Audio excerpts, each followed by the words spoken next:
Hello, Mark. This is Vanessa Chen Pingshen, and my student number is S03411023, and I'm in junior class. Today, I'm going to read How to Revive a Neighborhood with Imagination, Beauty, and Art. The speaker is Theaster. I'm a potter, which seems like a fairly humble vocation. I know a lot about pots. I've spent about 15 years making them. One of the things that really excites me in my artistic practice and being trained as a potter is that you very quickly learn how to make great things out of nothing. That I spend a lot of time at my wheel with mounds of clay trying stuff, and that the limitations of my capacity, my ability, was based on my hands and my imagination. That if I wanted to make a really nice bowl and I didn't know how to make a foot yet, I would have to learn how to make a foot. That process of learning has been very, very helpful to my life. I feel like as a potter, you also start to learn how to shape the world. There have been times in my artistic capacity that I wanted to reflect on other really important moments in the history of the US, the history of the world where tough things happened. But how do we talk about tough ideas without separating people from that content? Could I use art like these old discontinued fire hoses from Alabama to talk about the complexities of a moment of civil rights in the 60s? Is it possible to talk about my father and I doing neighbor projects? My dad was a roofer, construction guy. He owned small businesses, and at 80, he was ready to retire, and his cattle was my inheritance. Now, a tar cattle doesn't sound like much of an inheritance. It wasn't.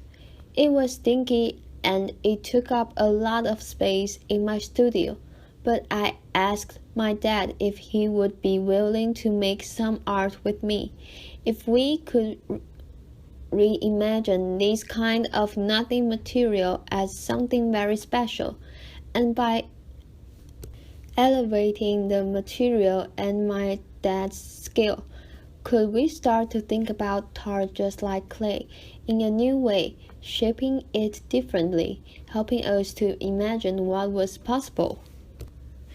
After clay, I was then kind of turned on to lots of different kinds of materials, and my studio grew a lot because I thought, well, it's not really about the material. It's about our capacity to shape things. I became more and more interested in ideas and more things that were happening just outside my studio. Just to give you a little bit of context, I live in Chicago. I live on the south side now. I'm a west sider. For those of you who are not Chicagoans, that won't mean anything.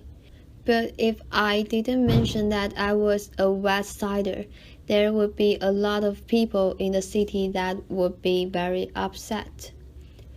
The neighborhood that I live in is Grand Crossing. It's a neighborhood that has seen better days. It is not a gated community by far. There is lots of abandonment in my neighborhood. And while I was kind of busy making pots and busy making art and having a good art career, there was all of this stuff that was happening just outside my studio. All of us know about failing housing markets and the challenges of blight, and I feel like we talk about it with some of our cities more than others. But I think a lot of our US cities and beyond have the challenge of blight, abandoned buildings that people no longer know what to do anything with. And so I thought, is there a way that I could start to think about these buildings as an extension or an expansion of my artistic practice?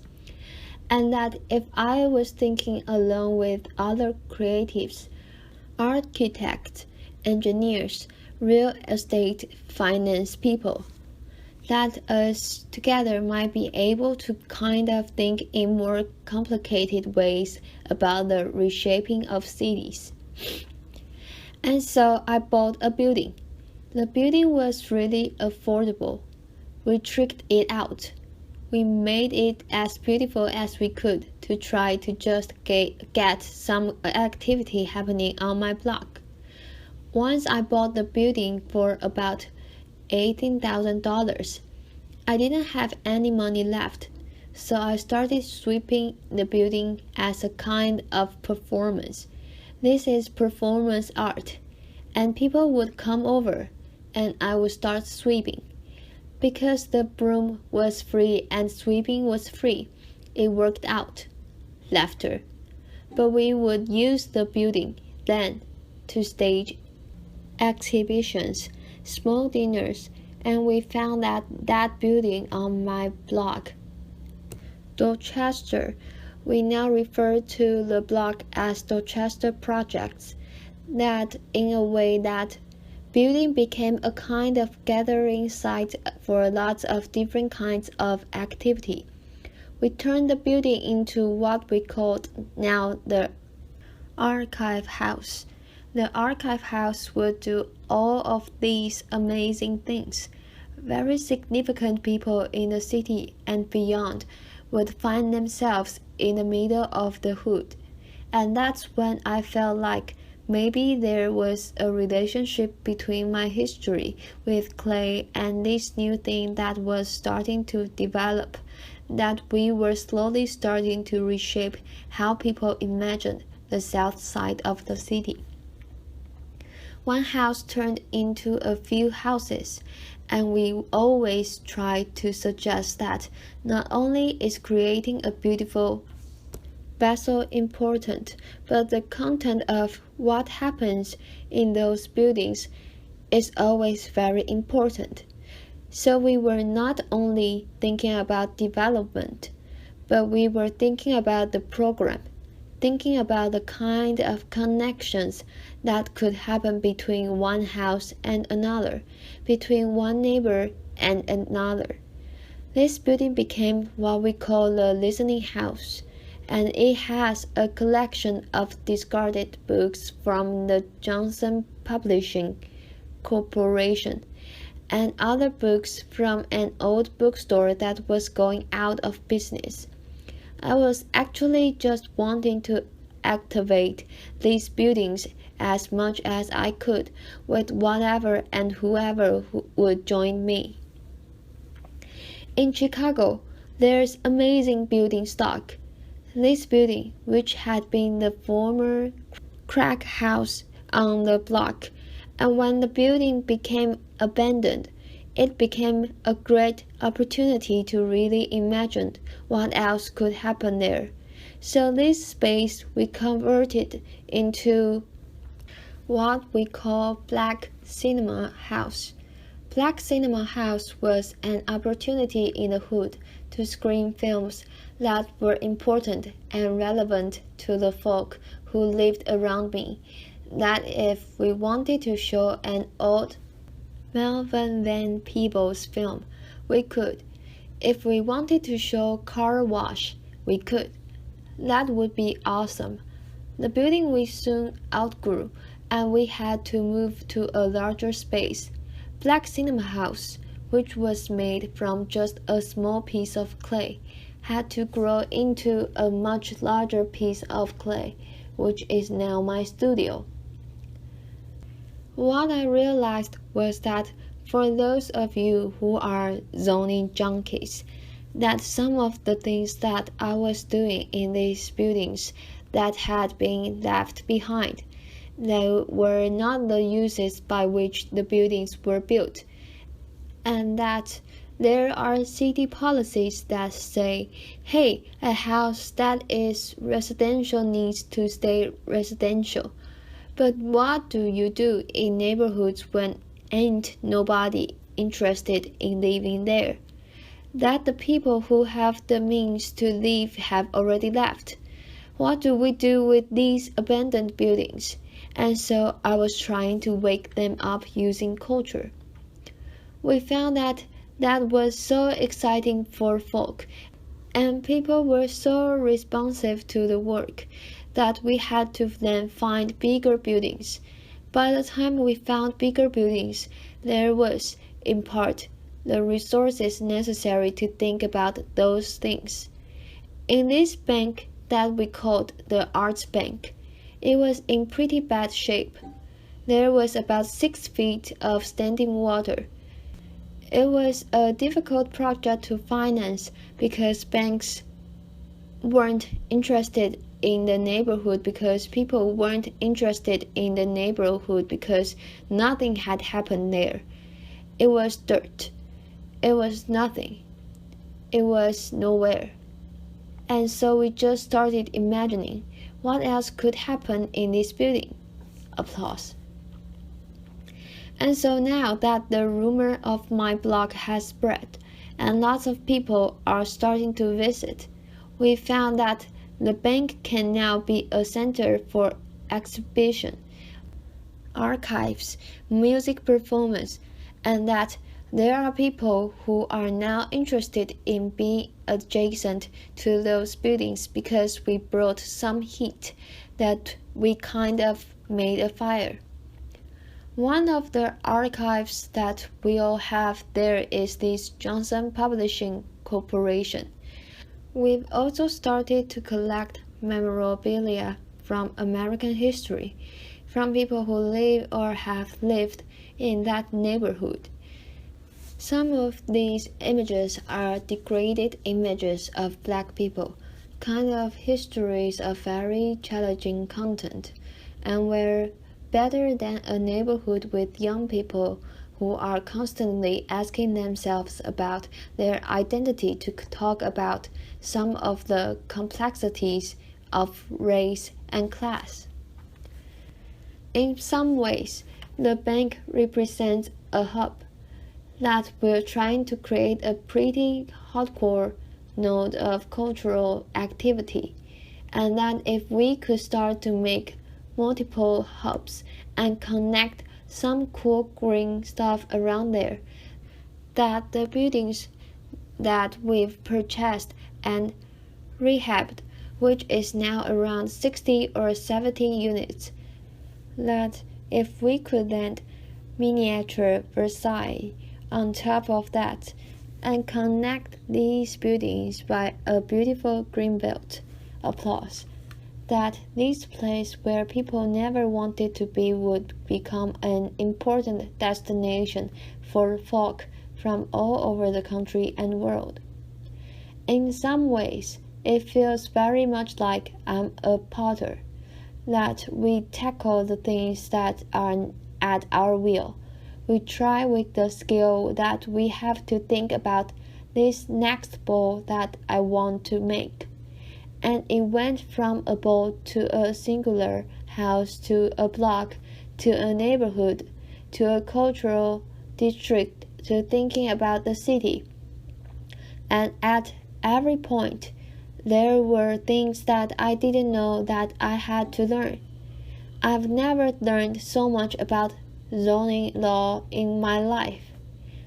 I never thought I'd have to, but as a result of that, I'm finding that there's not just room for my own artistic practice, there's room for a lot of other artistic practices.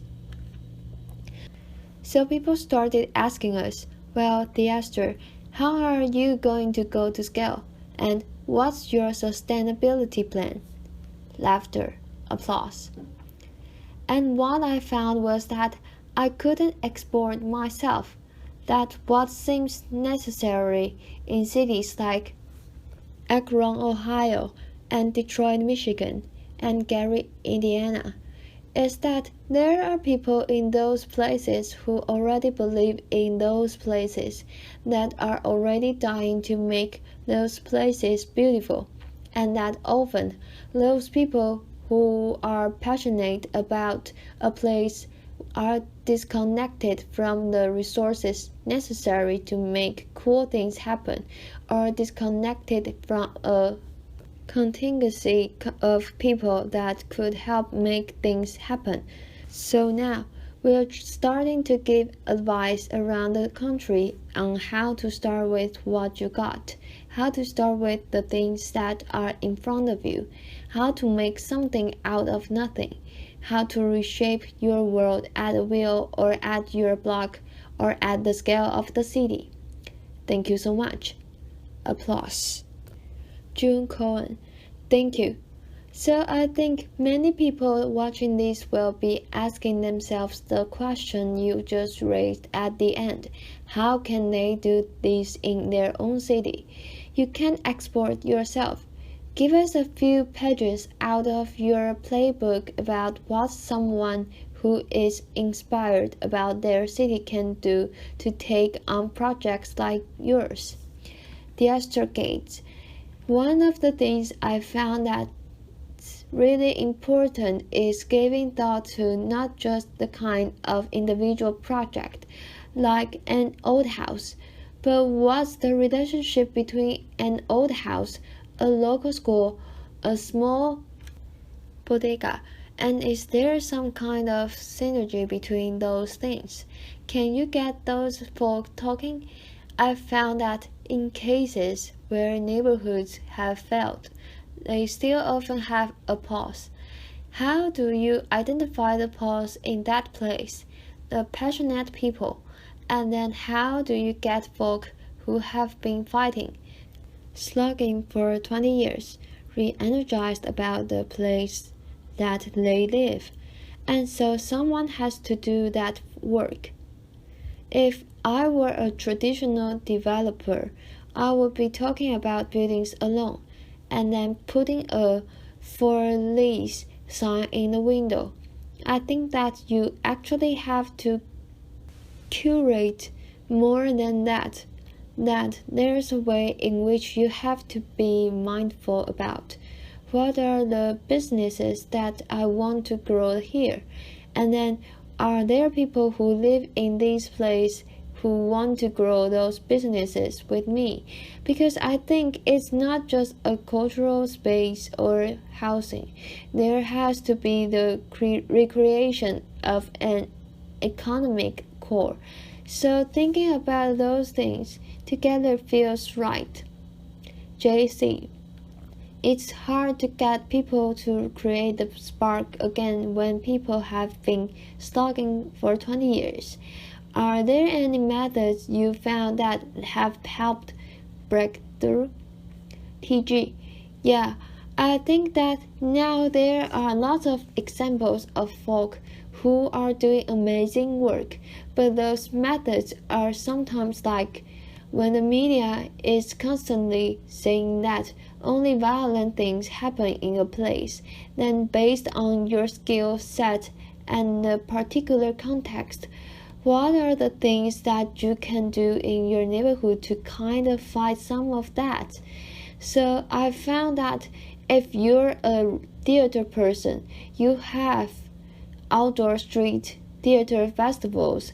In some cases, we don't have the resources in certain neighborhoods to do things that are a certain kind of splashy. But if we can then find ways of making sure that people who are local to a place, plus people who could be supportive of the things that are happening locally, when those people get together, I think really amazing things can happen. JC. So interesting. And how can you make sure that the projects you're creating are actually for the disadvantaged and not just for the sort of vegetarian in the movie crowd that might move in to take advantage of them? TG. Right on. So I think this is where it starts to get into the thick weeds. JC. Let's go there. TG. Right now, Grand Crossing is 99% black, or at least living, and we know that maybe who owns property in a place is different from who walks the streets every day. So it's reasonable to say that Grand Crossing is already in the process of being something different than it is today.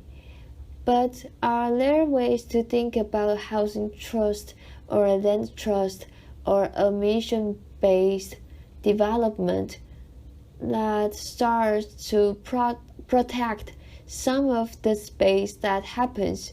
Because when you have 7,500 empty lots in a city, you want something to happen there. But you need entities that are not just interested in the development piece, but entities that are interested in the stabilization piece. And I feel like often the developer piece is really motivated, but the other work of a kind of neighborhood consciousness, that part doesn't live anymore. So how do you start to grow up important watchdogs that ensure that the resources that are made available to new folk that are coming in are also distributed to folk who have lived in a place for a long time? JC, that makes so much sense. One more question. You make such a compelling case for beauty and the importance of beauty and the arts. There would be others who would argue that funds would be better spent on basic services for the disadvantaged. How do you combat that viewpoint or come against it? TG, I believe that beauty is a basic service. Applause.